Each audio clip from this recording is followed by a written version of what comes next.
Hello dear students, welcome to our class. यह आपकी हिंदी की बुक जिसका नेम है वसंत और इसका चैप्टर नंबर 1 हम स्टार्ट कर चुके थे, जिसका नेम है ध्वनि। ये कविता है जिसको लिखा है सूर्यकांत त्रिपाठी जी ने, जिनको लोग निराला नाम से भी जानते थे।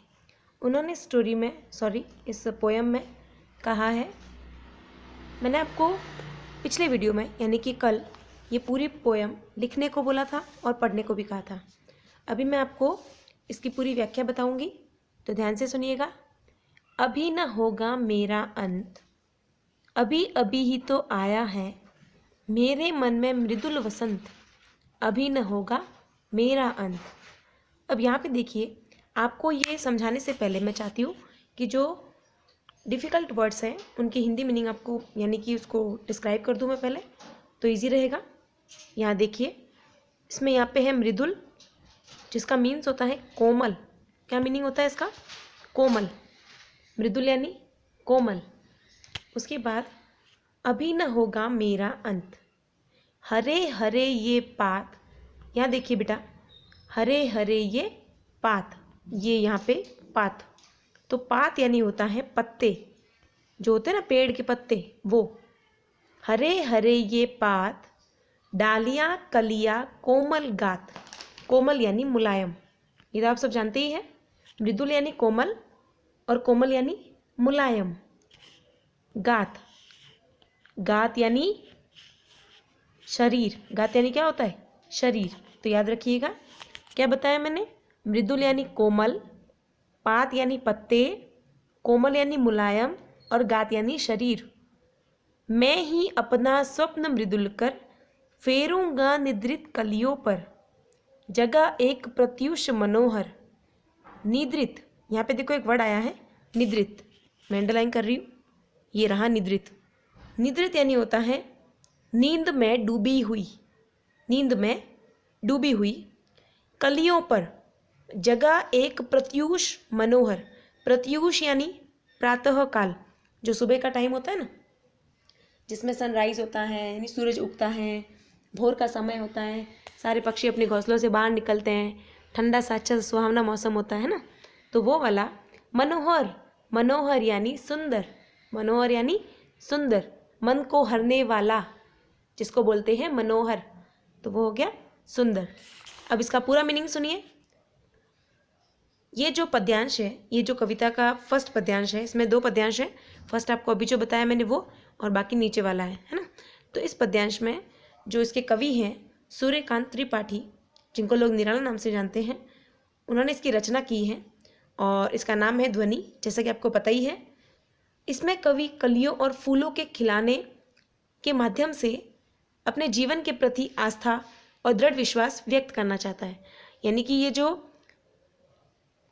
पोयम है, ये जो कविता है, इसके थ्रू जो कवि है इसका सूर्यकांत त्रिपाठी जी, वो चाहते हैं कि कलियों और फूलों के, जैसे कली और फूल खिलते हैं, उसी तरह अपने जीवन के प्रति हमारी आस्था होनी चाहिए और दृढ़ विश्वास भी होना चाहिए।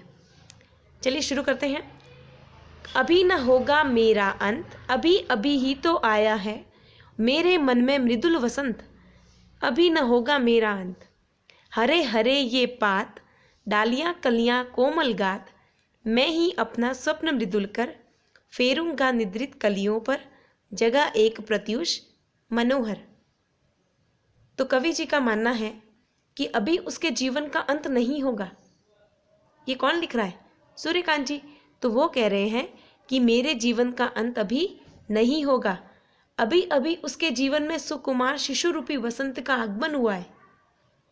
क्योंकि वो कह रहे हैं कि अब तो मेरे जीवन में अभी अभी सुकुमार शिशु रूपी वसंत, शिशु रूपी वसंत यानी कम उम्र का बसंत। बसंत ऋतु आप जानते ही होंगे, बसंत ऋतु जानते हैं, जिसमें बासंती फूल होते हैं, पीले फूल, और चारों तरफ मौसम भी अच्छा होता है, न ज़्यादा गर्मी होती है न ज़्यादा सर्दी होती है।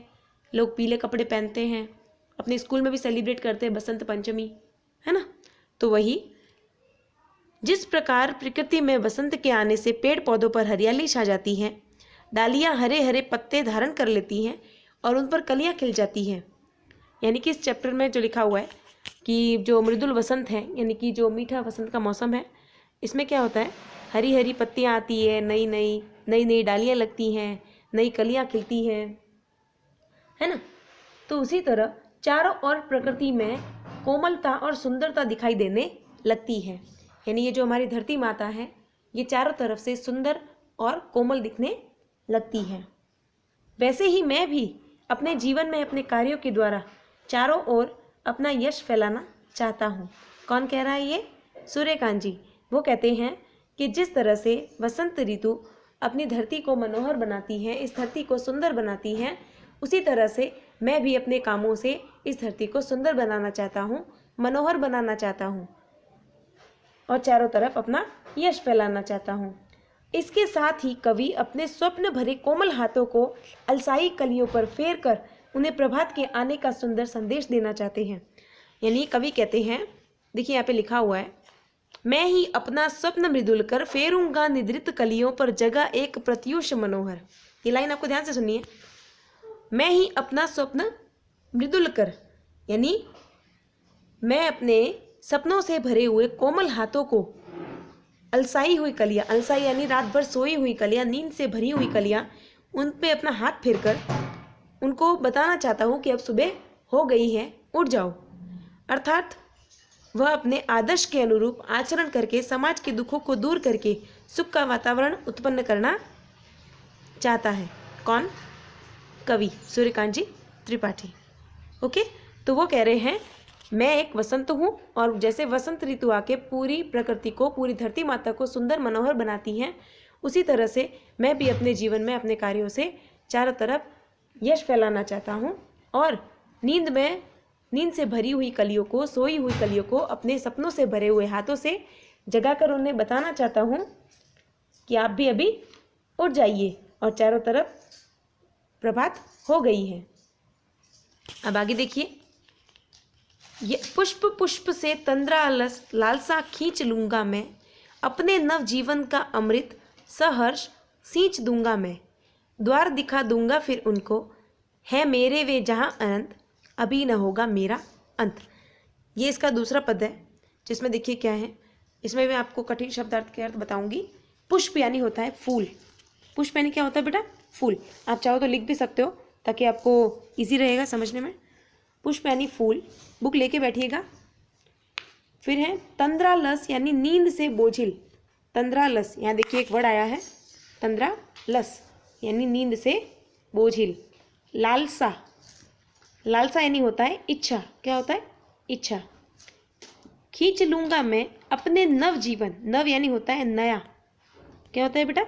नव यानी नया। Very good. फिर है सहर्ष, सहर्ष यानी होता है खुशी से। सहर्ष यानी खुशी से। द्वार यानी दरवाजा, द्वार यानी दरवाजा। अनंत यानी असीम, जिसकी कोई सीमा ना हो, जिसका कोई अंत ना हो, वो होता है अनंत। तो इसी जो सेकंड वाला ये पद है, इसमें सूर्यकांत जी कहते हैं कि अपने कोमल हाथों का स्पर्श देकर मैं फूलों में समाये आलस, निद्रा यानी नींद और उदासी समाप्त करके उन्हें खिला देखना चाहता हूँ। साथ ही वह अपने जीवन को नई शक्ति के साथ आगे बढ़ाने भी चाहते हैं। अब देखिए इसकी पूरी व्याख्या देखिए। कवि किशोर रूपी फूलों की उनिंदी आंखों से आलस हटाकर उन्हें आलस रहित और जागरूक बनाना चाहते हैं। वो अपने नव उत्साह से उन्हें सींच कर हरा भरा करना चाहते हैं। देखिए कैसे, यहाँ लिखा हुआ है पुष्प पुष्प से तंद्रालस लालसा खींच लूंगा मैं, यानी फूलों से उनकी नींद, उनकी आलस खींच लूंगा मैं, अपने नव जीवन का अमृत सहर्ष सींच दूंगा मैं, यानी अपने नव उत्साह से उनको सींच कर, यानी उनको पानी देकर, पानी यानी वो जो पानी हम पीते हैं वो नहीं, अपने सहर्ष का जो अपना उल्लास है, अपनी जो उमंग है अपने नए जीवन की, वो उनको देकर मैं उनको सींच दूंगा। कवि प्रकृति के माध्यम से अपने जीवन में नव प्राणों का संचार करके नई शक्ति के साथ नए कार्यों की ओर बढ़कर सफलता प्राप्त करना चाहते हैं। उनका मानना है कि उसका अंत अभी नहीं होगा। किसका अंत? कवि कहते हैं कि अभी मेरा अंत नहीं हो सकता, क्योंकि अभी अभी वसंत आया है और वसंत की आयु लंबी होती है, जो चारों तरफ यश फैलाएगा, सभी पेड़ पौधों को हंसना सिखाएगा, सारे पेड़ पौधे हरे भरे होंगे। उसके बाद कवि प्रत्येक किशोर रूपी फूल में उसमें समाये आलस्य को छीनकर उन्हें चिरकाल तक खिले हुए देखना चाहते हैं, ताकि वे अनंत काल तक खिलकर अपनी आभा बिखेरते रहे। अब कवि कहते हैं, द्वार दिखा दूंगा फिर उनको, है मेरे वे जहां अनंत, अभी न होगा मेरा अंत। यानी कवि कहते हैं कि जो किशोर रूपी फूल हैं उनको मैं उसमें समाये आलस को छीनकर उन्हें चिरकाल तक खिले हुए देखना चाहता हूँ। अब यहाँ ध्यान से सुनिए, ये जो कह रहे हैं ना कवि कि मैं फूलों को ऐसे कर दूंगा, मैं फूलों को वैसे कर दूंगा, ये फूल यानी कि आप हो, आप सब बच्चों की बात हो रही है यहाँ पे। यानी पहले बात हो रही थी छोटे बच्चों की कि अभी अभी तो मेरा जन्म हुआ है, मैं नव शिशु हूँ, यानी छोटे बच्चे पे हाथ फेर के उनको उठा रहे थे कि अभी तुम उठ जाओ और नया सवेरा देखो, प्रभात हो गई है। और अभी यहाँ बोल रहे हैं किशोर रूपी फूल। किशोर रूपी फूल यानी आप लोग जो अभी आप बड़े हो गए हो, अभी आप 8th क्लास में आ गए हो, तो आप किशोर अवस्था में आ गए, यानी टीन एज में आ गए हो। तो आपके लिए बोल रहे हैं कवि कि आपके समय आलस को छीन कर उन्हें चिरकाल तक खिले हुए देखना चाहता हूँ। यानी कवि कहते हैं कि आप हमेशा हंसते रहे, खिलखिलाते रहें, और जैसे फूल खिलता है उसी तरह रहे। तो मैं आपके आलस को छीन कर एक नव जीवन की ओर आपको अग्रसर होता हुआ देखना चाहता हूँ, ताकि आप अनंत काल तक, जिसका कोई अंत न हो, खिलकर हंसते रहें और अपनी आभा बिखेरते रहें। यानी जैसे काम कवि कर रहा है वैसे आप भी करें और अपना यश चारों तरफ फैलाएं। वास्तव में कवि अपने जीवन की आभा और कर्तव्य भावना को यशस्वी बनाकर बसंत की हरियाली की भांति उसे चारों ओर फैलाना चाहते हैं। वो अदृश्य परमात्मा से सब प्राण भेंट करना चाहते हैं, इसीलिए वह अपना अंत नहीं चाहते हैं। यानी कि कवि कह रहे हैं, बार बार कवि कह रहे हैं कि अभी न होगा मेरा अंत, अभी न होगा मेरा अंत, क्योंकि मैं अभी अभी तो आया हूँ। यानी वो खुद को वसंत ऋतु मानकर कह रहे हैं कि अभी मेरा अंत नहीं हो सकता, क्योंकि मैं अपने अंदर कई सारे सपनों को समेटे हुए हूँ और मैं अपने सारे सपने पूरे करूँगा और अपना यश चारों तरफ फैलाऊँगा और इस धरती को मनोहर बनाऊँगा, और आपसे भी यही करने की उम्मीद करते हैं। तो ये आपकी इस कविता का भावार्थ मैंने आपको समझा दिया, इसकी व्याख्या पूरी कर दी। अभी बारी है इसकी क्वेश्चन आंसर की, जो आपको कविता से पूछे जा रहे हैं। आपको इसका भावार्थ याद करने की कोशिश करनी है और इनके क्वेश्चन आंसर्स जो है 1, कवि को ऐसा विश्वास क्यों है कि उसका अंत अभी नहीं होगा। फूलों को अनंत तक विकसित करने के लिए कवि कौन कौन सा प्रयास करते हैं। कवि पुष्पों की तंद्रा और आलस से दूर हटाने के लिए क्या करना चाहते हैं। उसके बाद कविता से आगे आप बुक खोल के बैठिएगा, उसका पेज नंबर 2, उससे बात कर रही हूँ मैं। कविता से आगे बसंत को ऋतुराज क्यों कहा जाता है, आपस में चर्चा करो। बसंत ऋतु में आने वाले त्योहारों के विषय में जानकारी इकट्ठा करो, यानी एकत्र करो, और किसी एक त्यौहार पर निबंध भी लिखो। फिर है ऋतु परिवर्तन का जीवन पर गहरा प्रभाव पड़ता है, इस कथन की पुष्टि आप किन किन बातों से कर सकते हैं, लिखो। फिर अनुमान और कल्पना जो है वो हम आगे देखेंगे, और अगली वीडियो में आपको कविता से और कविता से आगे क्वेश्चन के आंसर बताऊंगी।